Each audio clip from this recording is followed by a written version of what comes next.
Halo Sobat Spoiler, bagaimana kabarnya? Tentunya Millers doakan baik-baik saja. Jumpa lagi di channel Sektor Spoiler. Pada video kali ini, Millers akan bahas kelanjutan cerita dari Donghua series Renegade Immortal, episode 86. Seperti biasa, Millers mau ingatkan lagi bagi Sobat Spoiler, karena video ini mengandung spoiler. Mimin sarankan untuk tonton dulu episode-episode sebelumnya, biar ngerti jalan ceritanya. Tapi buat Sobat Spoiler yang gak sabar dan udah siap dengerin kelanjutan ceritanya, langsung saja kita gas ke ceritanya. Di episode sebelumnya, Wang Lin perlahan menyusuri sekte pemurnian jiwa. Ia dihampiri seorang pria paruh baya yang ternyata terkejut melihat kemajuan kultivasi Wang Lin. Pria itu menyadari Wang Lin sudah mencapai tahap pertengahan pendirian yayasan dalam waktu singkat. Sesuatu yang dianggap tak wajar. Meski Wang Lin memberi penjelasan masuk akal, pria itu tetap curiga, namun akhirnya mengizinkan Wang Lin pindah ke gua baru dengan energi lebih kuat, asalkan membayar batu roh sebagai kompensasi. Di gua barunya, Wang Lin menemukan formasi tersembunyi yang membantunya menyerap energi spiritual dalam jumlah besar. Ia menghabiskan 2 bulan berkultivasi, mencapai tahap akhir pendirian yayasan. Saat energi mulai menipis, ia menemukan batu kristal kun yang langka dan menyerap kekuatannya hingga tubuhnya dibersihkan dari kotoran batin. Meski tahu kekuatan batu ini hanya bisa digunakan sekali, Wang Lin merasa semakin dekat dengan tahap formasi inti, dan tekadnya untuk terus maju makin kuat. Namun, kekuatan baru Wang Lin menarik perhatian dan iri hati seorang pria paruh baya yang dulu sempat membantunya. Merasa terancam, pria itu menyusup ke gua Wang Lin dan mencoba membunuhnya secara diam-diam. Tapi semua serangannya gagal karena perlindungan Wang Lin yang telah diperkuat. Dalam aksi balasan yang dingin dan mematikan, Wang Lin justru menyerap inti emas musuhnya dan membunuhnya seketika. Setelah itu, ia merebut gua 743 dan menemukan terowongan rahasia berisi deposit batu roh besar, lalu meledakkannya untuk mendorong kultivasi hingga tahap Nascensol. Ledakan kekuatan itu mengguncang seluruh area, menghancurkan sumber energi murid luar lainnya. Wang Lin muncul di tengah kekacauan, tetap tenang dan tak tersentuh. Ia membebaskan pria pemilik gua sebelumnya yang langsung ketakutan. Sementara sorotan para murid dan seorang wanita cantik tertuju padanya. Ketegangan meningkat ketika para tetua sekte muncul untuk menyelidiki peristiwa besar ini. Di titik ini, Wang Lin tak lagi dianggap remeh. Ia telah menjadi kekuatan baru yang menonjol di tengah sekte, dan awal kebangkitannya telah dimulai. Di episode selanjutnya, suasana tiba-tiba menjadi hening. Semua orang di sekitar merasakan sesuatu yang janggal, seolah-olah dunia menahan nafas. Seorang pria tua berdiri di tengah keramaian dengan ekspresi tajam. Matanya menyapu sekeliling mencari seseorang yang tak juga muncul. Tak ada jawaban, wajahnya mengerut, dan dengan isyarat cepat, ia bersama 2 rekannya melesat ke arah gunung, meninggalkan kesunyian yang semakin mencekam. Di tempat lain, seorang pria paruh baya bernama Liu Fulin terjebak dalam ambisi dan keserakahannya. Sementara itu, ketiga orang yang tadi terbang adalah bagian dari sekte pemurnian jiwa. Mereka bukan sekedar anggota biasa, melainkan murid dalam sekaligus diaken dari sekte luar. Wang Lin, yang sejak tadi mengamati, merasakan sesuatu yang aneh. Pria tua itu berada di tahap awal Nascensol, sementara kedua rekannya berada di tahap akhir formasi inti. Mereka bertiga pergi ke gunung dengan langkah penuh keyakinan, tetapi hanya sang pria tua yang kembali. Wajahnya kini tampak muram, matanya dipenuhi kebingungan dan ketakutan yang sulit disembunyikan. Ada sesuatu di dalam gunung yang tidak bisa ia pahami. Tanpa banyak bicara, ia segera mengeluarkan batu giok dan mencatat informasi penting di dalamnya sebelum melemparkannya ke udara. Batu giok itu bersinar melesat cepat menuju sekte dalam, mengirimkan pesan darurat. Di bawah, para murid sekte luar terkejut dengan situasi yang tiba-tiba berubah. Beberapa dari mereka tetap duduk dengan tenang, memilih melanjutkan kultivasi mereka. Wang Lin adalah salah satunya. Ia duduk di bawah pohon raksasa, tampak tak terganggu oleh peristiwa yang terjadi. Namun, pria tua itu tak tinggal diam. Matanya mengamati satu persatu murid sekte luar dengan seksama, mencoba mencari sesuatu yang mencurigakan. Ketika ia berada di dalam gunung bersama rekan-rekannya, mereka menemukan fakta yang mencengangkan. Venaroh yang seharusnya menjadi sumber energi utama telah terkuras habis dalam sekejap. Bahkan, biji yang mereka sentuh langsung berubah menjadi debu, seolah kehilangan seluruh energi spiritualnya. Ini bukan hal yang biasa. Seumur hidupnya di sekte pemurnian jiwa, ia belum pernah melihat kejadian seperti ini. Tak lama kemudian, lebih dari 10 sosok cahaya melesat dari sekte dalam dan mendarat di hadapan pria tua itu. Mereka semua adalah tokoh penting dengan kekuatan yang tak bisa diremehkan. Salah satunya adalah seorang pria paruh baya berjubah hitam yang berada di tahap akhir Nascensol. Sosoknya memancarkan aura dingin yang membuat udara di sekitarnya menurun drastis. Begitu tiba, tatapannya langsung menusuk ke arah gunung, penuh dengan kecurigaan. Tanpa basa-basi, ia mengeluarkan perintah. Semua murid sekte luar dilarang meninggalkan tempat ini. Jika ada yang mencoba kabur, hukumannya adalah kematian. Sementara pria paruh baya itu bersama pria tua tadi segera melesat ke sekte dalam untuk melapor kepada pemimpin sekte. Di tengah semua kekacauan ini, Wang Lin tetap tenang. Ia menyadari situasi yang semakin berbahaya, tetapi memilih untuk tidak bertindak gegabah. Jika ia benar-benar terpojok, ia masih memiliki cara untuk melarikan diri dengan bantuan binatang nyamuknya. Namun, itu adalah pilihan terakhir. Sekarang bukan saatnya untuk menarik perhatian lebih jauh. Saat matahari mulai muncul di cakrawala, situasi semakin serius. Dari kejauhan, sekelompok orang berjubah merah muncul, masing-masing dikelilingi oleh jiwa-jiwa pendendam yang melayang di sekitarnya.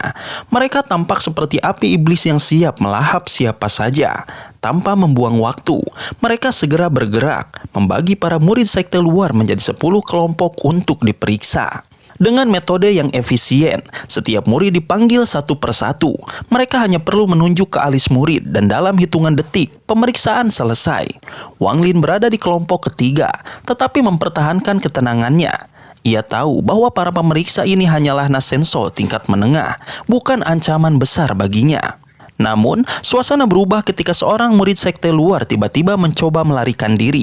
Ia bergerak cepat, tapi seorang penjaga formasi inti segera bertindak untuk menghentikannya. Sayangnya, murid itu lebih kuat dan berhasil melepaskan diri. Tapi sebelum ia bisa kabur, salah satu pemeriksa berjubah merah mengangkat tangannya dan mengeluarkan 5 sinar hitam yang melesat seperti kilat, menembus tubuh murid itu dalam sekejap. Jeritan kesakitan terdengar dan tubuhnya langsung melemah, jatuh tak berdaya di tengah lapangan. Ketegangan semakin meningkat, satu persatu beberapa murid sekte luar yang mencurigakan mulai dikumpulkan di tengah. Jumlah mereka terus bertambah hingga mencapai lebih dari 30 orang. Pemeriksaan terus berlanjut hingga akhirnya tiba giliran Wang Lin.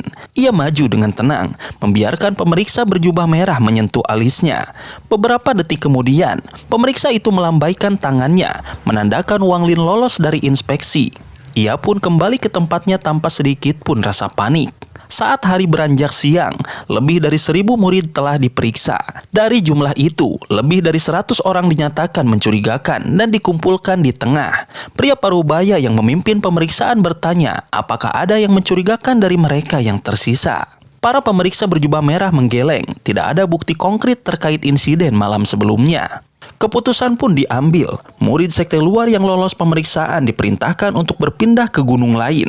Tanpa membuang waktu, mereka segera terbang menuju tempat yang ditentukan, meninggalkan lebih dari 100 orang yang tak diketahui nasibnya.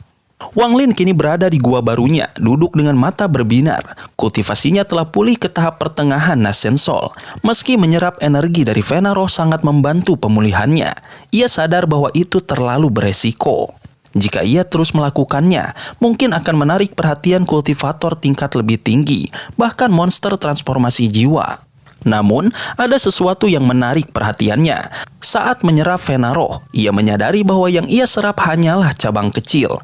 Venaro utama berada di bawah sekte dalam. Jika ia bisa sampai ke sana, pemulihannya akan jauh lebih cepat. Namun, resikonya juga semakin besar. Ia merenung sejenak, mempertimbangkan segala kemungkinan. Jika rencana ini berhasil, ia akan mendapatkan kekuatan yang cukup untuk menghadapi siapapun.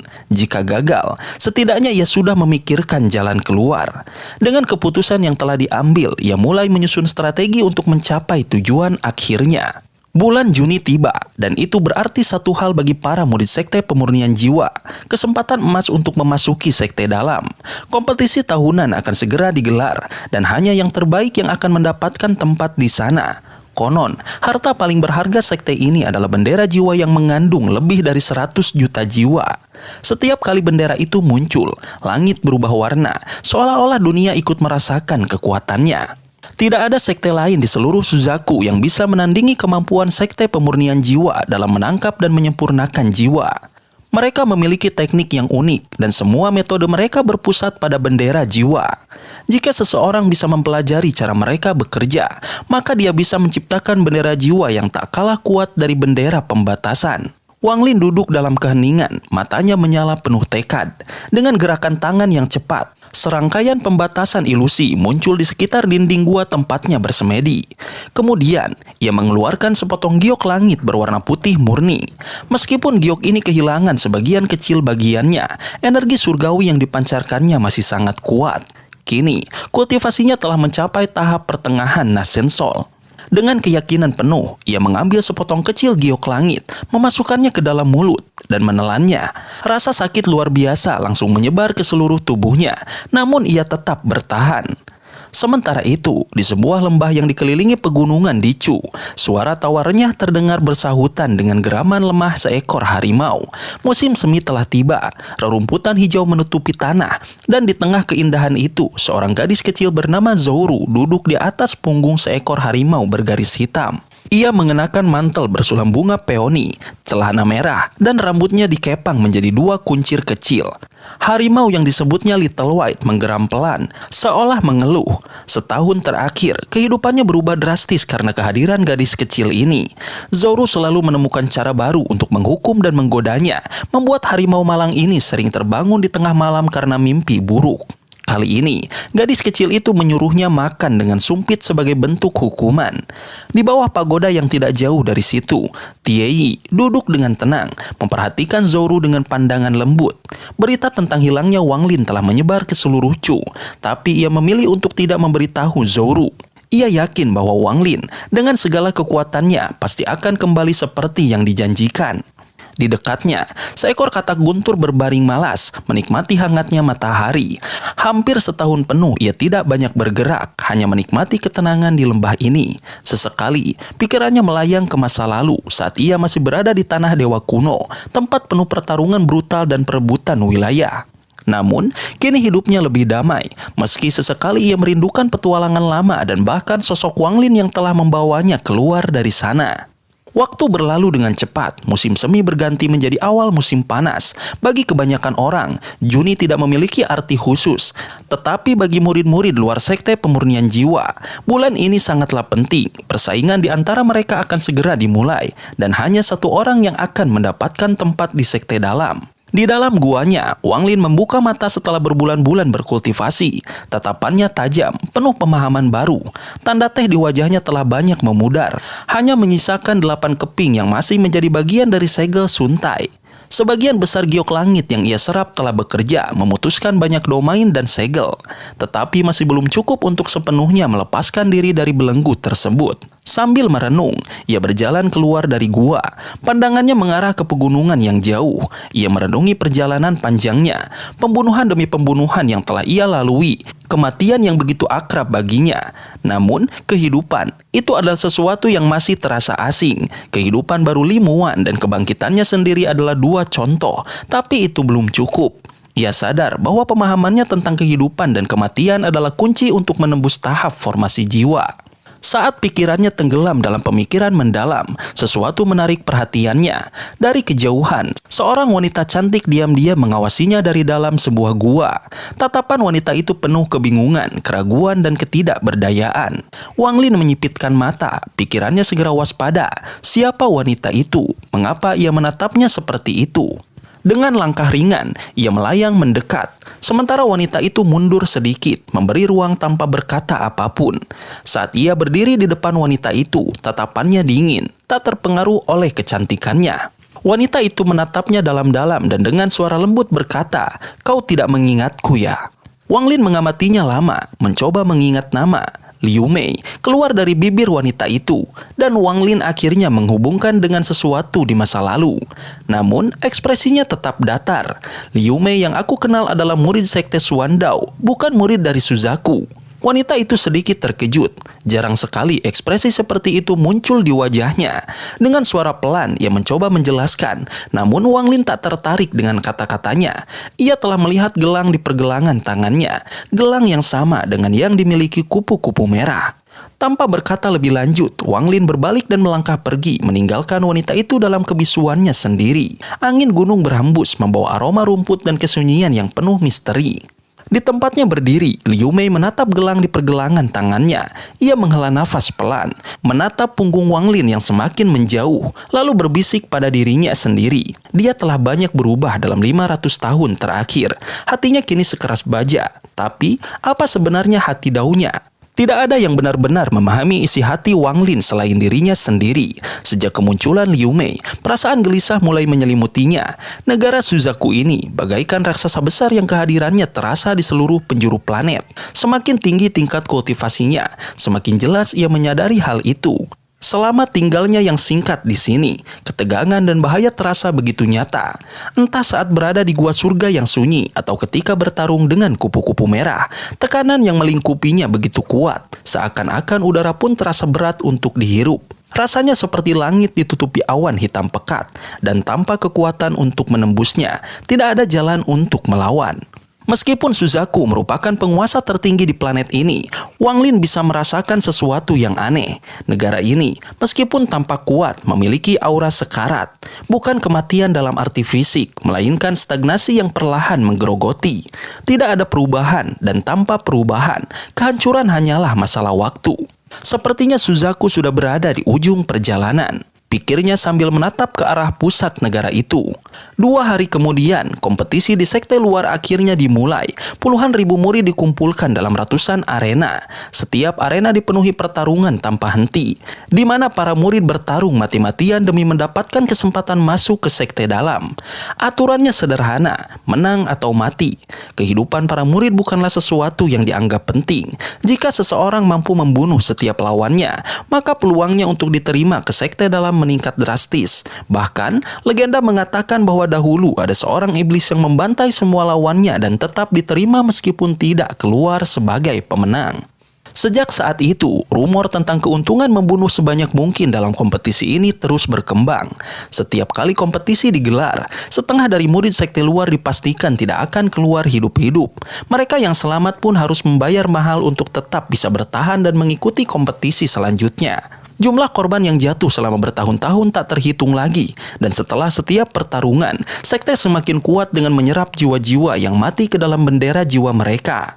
Selama beberapa hari terakhir, Wang Lin mengamati pertarungan dengan cermat. Setiap kali seseorang tewas, jiwa mereka menghilang, terserap ke dalam arena. Hingga tiba harinya Wang Lin harus bertarung. Dengan langkah tenang, ia melayang naik ke arena. Seorang murid inti berpakaian hitam yang bertugas mengawasi pertandingan memandangnya dengan tatapan tajam. Ia terkejut melihat bahwa tingkat kultivasi Wang Lin cukup tinggi dibandingkan murid sekte luar lainnya. Nomor 8972 maju, teriaknya. Dari kerumunan, seorang murid pendek dan gemuk melompat ke atas panggung, tampak seperti bola daging yang berguling. Tanpa sepatah kata pun, ia segera membentuk segel dengan tangannya dan menembakkan bola api bertubi-tubi ke arah Wang Lin. Hanya tahap akhir pendirian yayasan, Wang Lin menghela nafas. Ia telah menekan tingkat kultivasinya ke tahap pertengahan formasi inti untuk kompetisi ini. Dengan sekali kebasan tangan, ia melompat turun dari panggung. Dalam sekejap, murid gemuk itu bergetar hebat. Bola api yang dikeluarkannya menghilang, dan tubuhnya ambruk tak sadarkan diri. Wang Lin tidak membunuhnya. Baginya, membunuh lawan selepel itu hanya akan membuang-buang tenaga.